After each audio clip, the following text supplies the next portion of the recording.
Hi, today I'm joined with Emma. Hello. How you doing, mate? Good. Good. Emma's in town. She's a year ago had right shoulder surgery. It's really good. It's really progressed well, and now we're just trying to figure out the last little bit of it. Tell us a little bit about your surgery. Yeah, so I got shoulder surgery after last year's regionals. I tore my labrum about 3 weeks before regionals. So we just made a decision. My physio said, go at it. So that's what we did. Booked the surgery first, straight after, and rehabbed that as best as we could. But now we're just kind of making it a little bit better. Yeah. So we can progress even further. And I think the cool thing is, as we're going to see later in the video, is that whole they got a great job rehabbing the shoulder, and it feels quite strong, eh? But you just did there's the last few motions missing. You can do most things. There's a couple of things missing. What sort of things are missing now? So like ring dips, strict muscle ups, and the negative part of the handstand push-up still aggravates it a little bit. So anything where that front of the shoulder here is just sort of opened up and exposed, yeah, is causing pain. So what's a typical rehabilitation protocol? What sort of things have you been doing? So I've basically just been doing what my physio has given me. So just like obviously strengthening up the cuff and just stability exercises. Yeah. But now obviously with yourself and Jouse, that's kind of changing, and we're moving the shoulder a lot more, and it seems to be reacting really well to it. Yeah, so what we're trying to do is just take that middle part, hey, like you've been really good at doing this area here, the rehab, and then you sort of got yourself to where it was strong, and then sort of jumped the middle part and sort of lifted heavy and doing some heavy stuff in it as well, which has actually been okay. Yeah. When we were just trying to sort of get that middle area, that natural flow, that return to sport element, yeah, there, that sort of strength training going again. So what we're going to do is Jowsey's done an assessment, or we've done an assessment on you. So we're going to pop over to the Jowsey's corner, and we're going to have a look at the sort of strategies and the protocols you guys have been using to get the shoulder going. Yep. Cool, so very shortly James and Emma are going to come in, and they're going to start working, and then looking at the shoulder. Now the shoulder is already a highly mobile joint, so it needs to be a really good excuse to start mobilizing the shoulder. Usually what we'll see in the shoulder is actually an instability in that the shoulder can't control certain motions, and due to this instability other muscles will start to get stiff, tight, and start to lock down motion. Now the big question with the shoulder is when do we do some kind of stretching, mobilization, release work on a muscle that's actually protecting the integrity of the shoulder. Okay, so what Emma is dealing with is a little bit of bicep tendonitis, which is very common and very normal in athletes who lift as much and use their body to do as much gymnastics as Emma does. Painful areas are pretty much any motion in here, so any kind of pushing, any kind of dips, the last aspect of the muscle up, handstand push-ups are also getting it. So this is what we found out now, is that the tendonitis is coming from a very stiff posterior capsule. Now the posterior capsule has become stiff to stabilize, and anterior capsule is a little bit too long and a little bit too stretched. So what you're seeing here is JJ is just mobilizing the humeral head, taking the humeral head and just distracting it posteriorly, and just moving the humeral head backwards just to open up and mobilize the posterior aspect of the shoulder. So the continuation of that, of course, we never do a release without a follow-up in neurological load, as we've discussed many times before. So we've created a new range of motion with the mobilization, and now we're teaching that range of motion to work. So we're teaching the musculature and everything else that's just been mobilized to load. You'd never do a mobilize and leave that shoulder exposed. You've got an anterior side to the shoulder which isn't working particularly well. You've got a very, very tight pec minor. The pec minor is very, very tight because it's hanging on. It's our protection mechanism. So the last thing we'd want to do here would be to release the pec minor.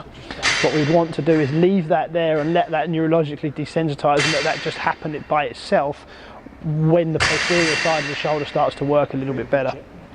So what's happening now is Jowsey's just mobilising the scapula, having some scapular motion and having that posterior aspect of the shoulder to do a little bit more work.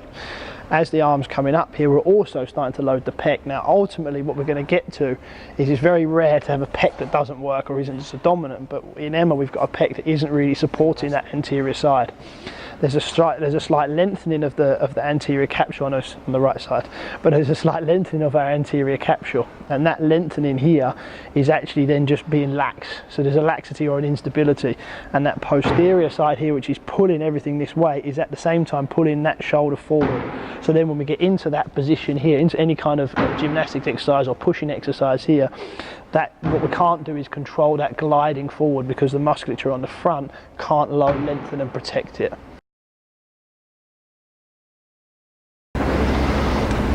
So here all we're seeing again is we're going backwards and forwards between the two motions really. We're going through a mobilisation period and then a loading period. So a little bit that melt and mould concept to create a new motion, and here Jowsey's decided that the motion isn't happening on its own. He wants to have complete control of it.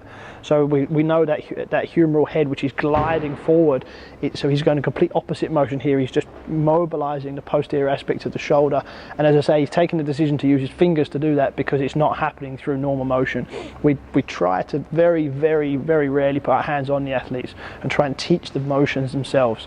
But here in the shoulder, it's not really happening, so we just need to get in there and help the process along a little bit. You might be, to the trained eye out there or to the clever eye out there, you might be thinking about, hold on a minute, we're mobilising a posterior capsule, but we're loading up an anterior capsule, and this is now working directly against Emma's weaknesses. So we're trying to stabilise the anterior capsule with strengthening, whilst at the same time desensitising the posterior aspect with stretching and mobility work to try and rebalance the position of the humeral head. So the reason for taking the head with us on each exercise is that Emma's traps can be a little bit dominant in the motion, can be a little bit overactive. So when she's going overhead or anything else, the trap can a little bit sort of elevate the shoulder girdle, which again it just makes the whole glide, or it opens up the shoulder to allow that shoulder, the humeral head, to glide forward. So the reason for taking the head with them, sometimes we might choose to keep the head still. Here we're choosing, or Jowsey's choosing to take the head with him, just to sort of take the traps out of the motion a little bit. So again, this process will just go on and on and on until Jowsey's happy that the motion is there and that the stability is starting to come. The process takes, how long would you say the process would take here with Emma? We're taking what, 4 to 6 weeks? Yeah, around that. 4 to 6 weeks of sort of pretty much every day working on this stuff, and this is because we're coming from a post-surgical intervention.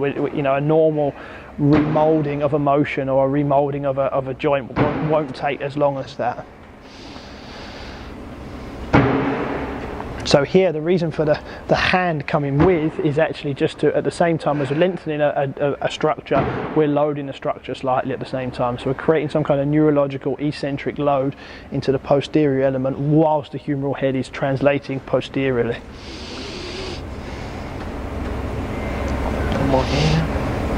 Reach to me there. So again, with leverage, Jowsey's just asking him to reach a little bit further, asking her, sorry, to reach a little bit further away from the body, and just the further away do we come from the body, the more leverage and the greater load, the greater neurological feed we'll get into the posterior shoulder. Back through the first, so forwards 5 each arm. So we've mobilised the posterior shoulder again, and now we're going to load the posterior shoulder, teaching them to fire back. Remember, muscles, actively neurologically enriched muscles sensing motion from joint positions will load and lengthen and the longer they get, the stronger they'll be. A lot of the time what we'll see in rehabilitation strategies is we'll see people fixing the scapula. We want scapular motion. Scapular stability doesn't mean being still. Stability, the word itself, doesn't mean to be static. Stability means to be able to go through a range of motion under control. So actually the greater the range of motion under control, the better. So stability is a huge range of motion under control rather than not being able to move at all. So there we just saw Jowsey just feeling the scapula and just checking that the motions are under control and what he wants, rather than statically locked in and still, because that would be also training a negative or a bad shoulder pattern and could cause problems.